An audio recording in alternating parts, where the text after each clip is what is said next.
I'm going to start going over, starting at measure 23 and then into the octave section on the outside in the right hand, and how I practice measures 24, 25, 26, 27. Might as well go into the cadence of 28. So as you proceed the measure with the right hand octave framings, let's look at the harmony a little bit. So we have the 4 chord, the C flat chord in G flat major is a 4 chord, a subdominant. So you have that 4 chord. You cheat, so you get the legato. Use your 5 as your connector finger in the right hand. Remember to hold that A flat F through the triplet. And then I would say for the connectors, you use your 5 and the left hand and your 4 in the right to go into this. I think you did do that at the lesson. So you're cheating on some notes. The pedal is down for each one of these chords because it's rapidly changing harmony. 4 chord, use the 5 as the connector. And then actually you can use the 2 here in the left hand as your 1-4, I just noticed. Okay, so that would be the 4 chord, the 5 chord, the 6 chord. You just went 4 chord, 5 chord, 6 chord. I'm showing you positions of these. Let's see, hear that. See what we get with the connector fingers. Okay, 2 in the left is connecting to 1-4, and 4 is connecting to 3-2-1. As you're going to make a little break here because there's the slur disappeared, and then we have this. And what we have here, remember in the key of G flat, there is no A flat major chord. This is an A flat major chord, but we know that Debussy likes to take chords in whole steps to create a impressionistic sound. So even though A flat major doesn't occur in the G flat major scale, by going up a whole step, you have his signature whole tone progression. So that's his signature. So you don't have to worry about its function.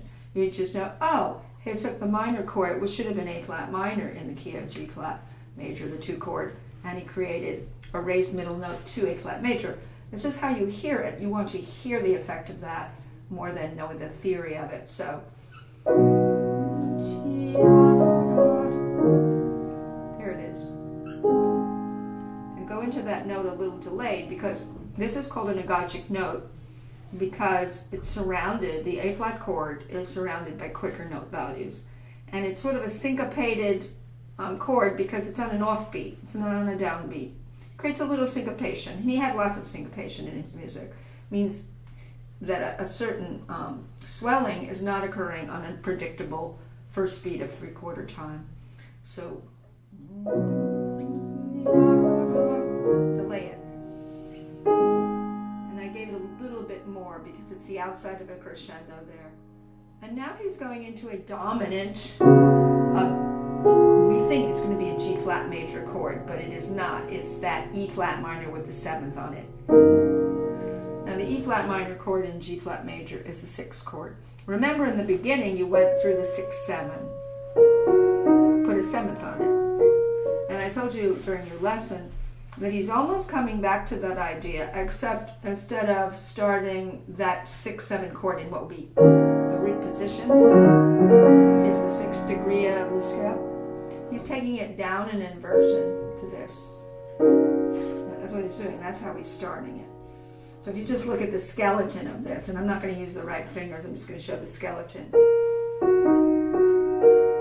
You can see that's the chord that you started with, only he started one skip down within that chord. That's why you didn't know that. So it's a harmonic parallel here. Now the way I told you to practice it during the lesson was to, probably the first thing to do is the octaves, but even before you do the octaves, let's do the top note of the octave with the correct fingering.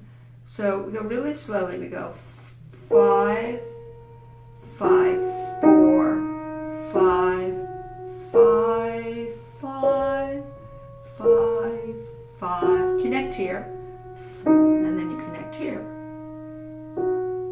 And if we continue, we're going a little higher now in this chord. It's still the same elements of the 6-7 chord. Remember, the 6-7 chord are these notes. So he's coming back to roost or nest, and what he started with, only he started a skip down from where he did in the beginning. Okay, I'm going to do this again. So 5, 5, 4, 5, 5, 5, 5, 5, 4. I dip that. Little crescendo swell. Now he's going to go higher with this idea. Start soft. 5, 5, 5, 5, 4, 5, 5. The crescendo. 5, 5, 2, 5. Now where he deviates from this 6-7 harmony is in two places. Well, I should get to it. When I fill in the harmony, I'll show that when he gets to a certain point, he goes to two different harmonies than the 6-7. We'll see where that is. That's not as important now. Now, after you do the upper note of the octave, because you know the right hand's going to cover octaves, you might as well do all the thumbs, which is the lower note of the octave. So you'll have this. And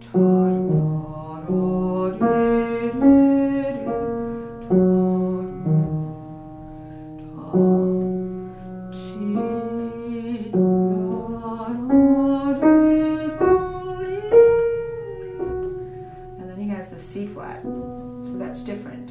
Now I shouldn't have even done that because there's no more octave there. It's a 7, so I did the lower note. So the octave disappeared at this point. So basically showing at least where the octaves are. We're doing the thumb on the bottom.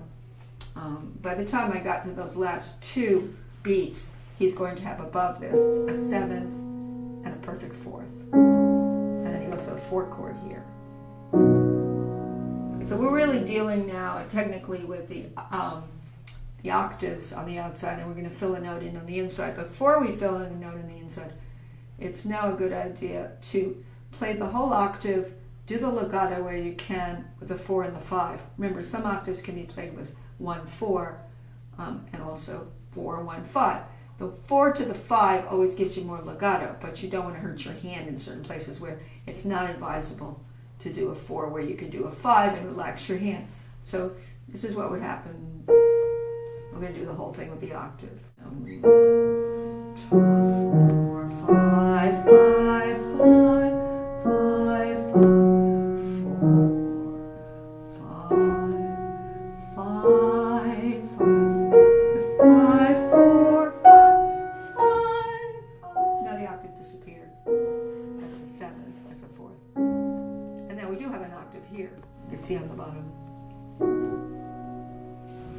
And what you want to try to do, and I didn't do it as effectively as I'd like, is to try to shape these octaves. Even though they can't be perfectly legato, they can't. What's going to happen is the left hand is going to have 4ths and 5ths that you indeed can play legato. And the listener will hear the totality of the upstairs and the downstairs as creating what is an illusion of legato pretty well. So I wouldn't worry about an imperfect set of octaves that don't sound as legato as you'd like, because theoretically and scientifically you can't, but you could create the illusion. So it's a very soft section here where, let's say, he comes out of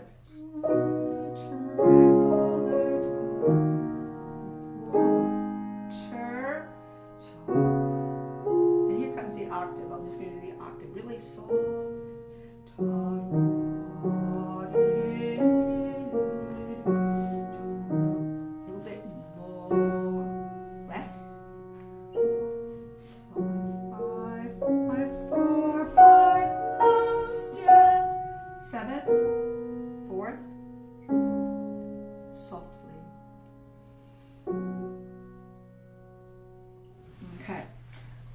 Now, there's middle notes here, and rather than, I suppose you can study the middle notes, we have to get the right fingering on the middle notes.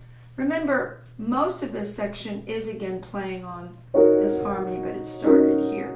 And then you need to know the elements of where it's grounded. How is it grounded? It's grounded through the E flat minor 7th chord, which is the 6-7 of G flat major. I'm adding a 7th, because Debussy adds 7ths all the time. Now I'm looking at the inside voice between the octave on the outside, you know, the octave frame. So let's see what it does. So it does 2, 3, 2, 3, 2, 3, 2, 3, and this will be a 2, and this will be a 2. I'm going back to the middle voice. 2, 3, 2, 3, 2, 3, 2, 3. Looks like what I have written down there. I'll have to check if it's right. I believe it is.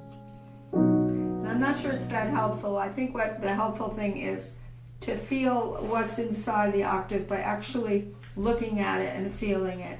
And you can't get super analytical or it could drive you crazy. So let's see. We have here, we have a fourth and a fifth. So the E flat in the middle creates a fourth here and a fifth here. And then you remembered you had to jump over to the outside octave to the G flat. Now you have a fifth and a fourth, a fifth and a fourth. So that's interesting to know. Now here's where you can create your legato via the top note, going to now this. Now it's going to be a bit of a rotation. Let's see if I can do it. I'm going to drag it. Now I'm going to try to get it all in. There it is. It's really hard to do, but on this piano especially, this is a little bit stiff piano. Just roll over. That'll be fine.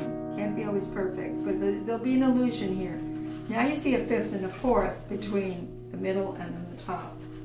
Now you're going over to here, and these 4-2 can connect to 5-3-1. Now you're going to have to lift your hand here. Fifth, fourth. He's having fifths, fourths, and fourths, fifths in the middle. And now you have this. Fourth, fifth. Now here you can connect, let's see what you can connect. You can connect the 2, pedals down, to the 5-3-1. And that's a little bit of a stretch, but you just lean over a little. And then the 3 connects to the 5-2-1. You notice fourth, fifth. See lots of fourths, fifths, or fifths, fourths. Here you have to lift.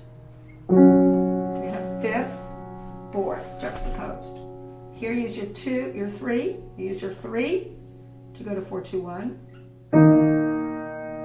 And then here use your 4 on the outside to go to 5-2-1. Okay, that's a mountain and a half to learn. So mostly saying to yourself, I either have a fourth and a fifth juxtaposed, or I have a fifth and a fourth juxtaposed. And it's not so much being so cognitive about it, is feeling the fourth and the fifth, or the fifth and the fourth inside of the outside octave. That's, I think, the best way to do it.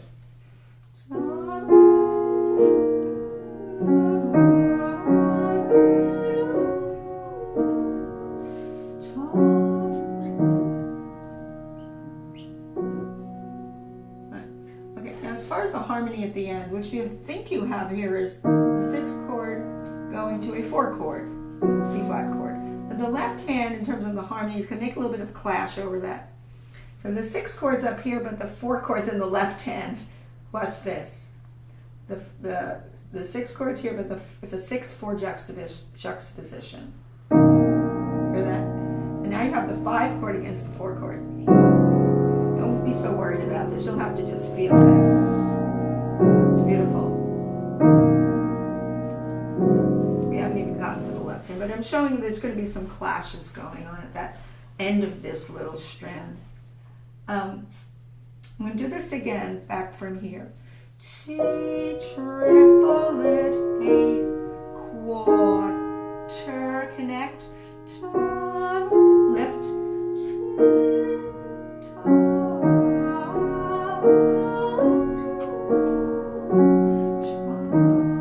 4 connects to 5. Okay, I'm just going up to there now. Now in the left hand at measure 23, you have the 4 chord. I told you have to lift. There's no way to connect there. But 2 connects here to the 6 chord here. Here's that A flat chord. Part of the A flat upstairs here's the A flat upstairs, finishes it. See? And then you have this 5-1. Hold on to the D flat. Now you're going to form a 5th. Didn't play that twice, it's tied over. So 5th, 5th, 4th, 5th, 5th, 5th, 5th,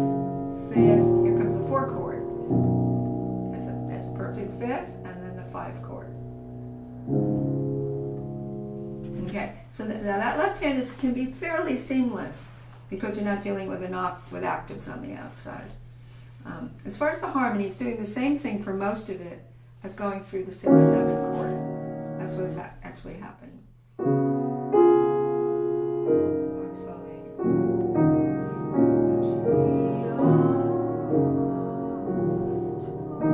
There's that clash here. And then we're going to go to the new part. And here again is the 6/7 coming back. He's going to do the same thing. He's going to do the 6/7 again, and he's going to go higher. Remember, you're playing with the same basic chord, but he's going through it now higher.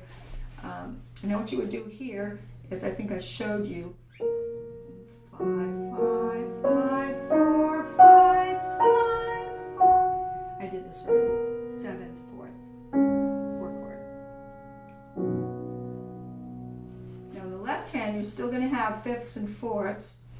You're going to have, we're looking at measure, let's see, 24, 26. We have the G flat chord, G flat, D flat. That's a 1 chord. Don't call it a 1 chord really, because upstairs it has really the 6/7. But you can see that the 1 chord is inside of that, because 1 chord and 6 chords share 2 of the same notes. So we are really thinking of this. We think this is the 1 chord, it really isn't, because against this it's a 6/7. So now we have here 5th, 4th, 4th. Go over your thumb. 5th. And then I would say this you could connect. 2, 5 can go to 1, 4. That's another 5th. Now we have a cheap little here, so we can get the 4 to go to the 1, 2, which is the 4th. You have to lift your hand here. No, you have no choice. And then this 2 becomes your connector finger. And here's your.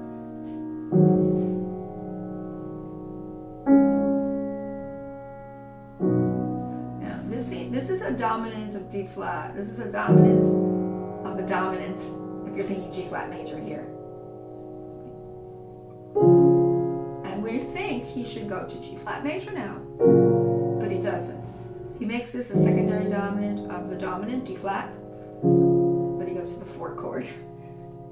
You could call that a deceptive cadence. Most people say deceptive cadence has to be the 6th chord. It doesn't have to. Put it this way, it's an unexpected 4 chord there. We really wanted to hear. We were set up for a watch. We didn't get that. So secondary dominant enhances the primary dominant in G flat major and goes to its 4 chord, which is very beautiful, because against the 4, he's back to that 6/7. Okay? Here's the 4 again in the left hand, but it's against the 6/7.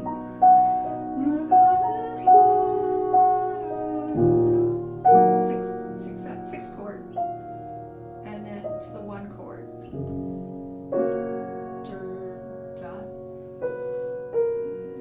And now you know this from the other page.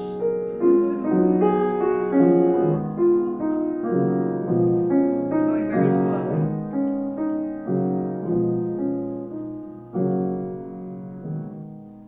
Now this is typical of Debussy.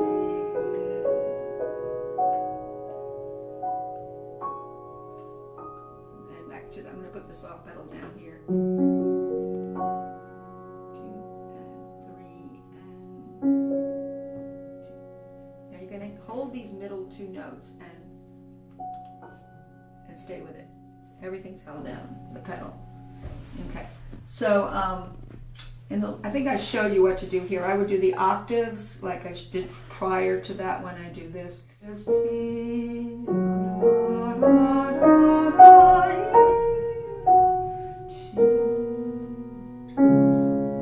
Same process.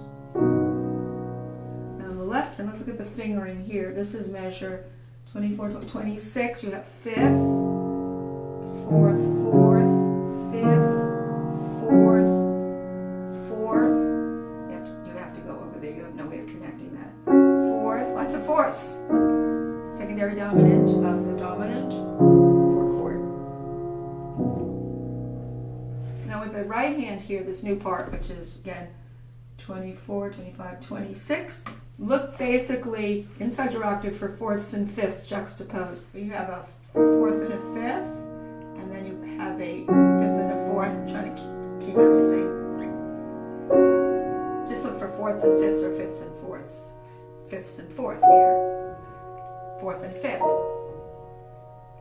fifth and fourth. So you can't get too tangled in this except to feel and look at what you're seeing on the music and translate it into geography. So this is very, you really have to know this separately, how you're doing your legato. Peak. A little more. Yeah, now what he has there is tenuto marks, and so I think he wants you to do lean, sort of a semi-legato, because he wants you to do tenuto. Tenuto means you have to, or portato, whatever they call that, you have to kind of lift a little bit. And then deceptive cadence to the 4 chord, which just means it's not expected. Quarter, quarter, tie, and so a lot of times you'll have 2 distinctly different functional chords that it juxtaposes on each other, and it creates this effect. It's dissonant, but it's not dissonant painfully. It gives you the impressionistic sound. So now I'm going to play everything from here really slowly.